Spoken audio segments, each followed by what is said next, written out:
सोचिए, सिर्फ एक पल, एक झूठ और एक हादसा जो कई जिंदगियों की दिशा बदल देता है। एपिसोड 19 की कहानी उस समय बेहद गंभीर मोड़ ले लेती है जब कामयार का सामना उसी लड़की से होता है जिसकी वीडियो उसके साथ वायरल हुई थी। डर और दबाव में टूटी हुई वह लड़की आखिरकार सच्चाई कबूल कर लेती है। वह बताती है कि इस पूरी साजिश के पीछे फरिया का हाथ था। यह सच कामयार के लिए किसी झटके से कम नहीं होता।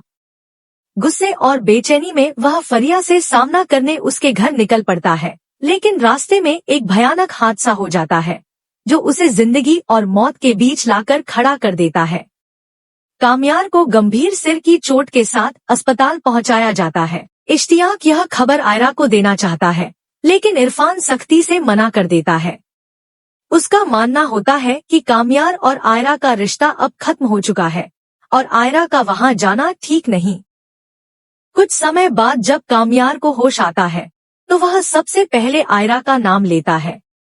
इश्तियाक पहले इसे उसकी कमजोरी समझता है, लेकिन जब कामयार पूरे यकीन के साथ अपनी बेगुनाही बताता है और फरिया का नाम लेता है तो इश्तियाक का भरोसा धीरे धीरे लौटने लगता है।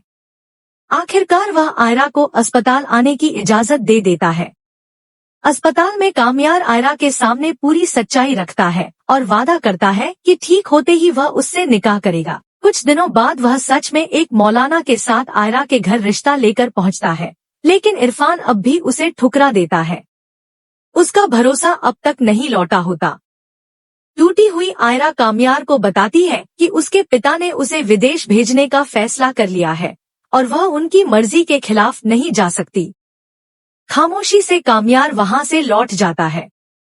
एयरपोर्ट पर उड़ान से ठीक पहले अचानक कामयार फरिया के साथ वहां पहुंचता है।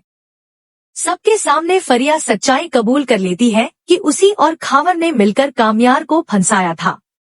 अब सवाल यह है, क्या यह सच्चाई आयरा और कामयार को फिर से मिला पाएगी? एपिसोड 19 एक ऐसा मोड़ है जहां से कहानी कभी पहले जैसी नहीं रहेगी।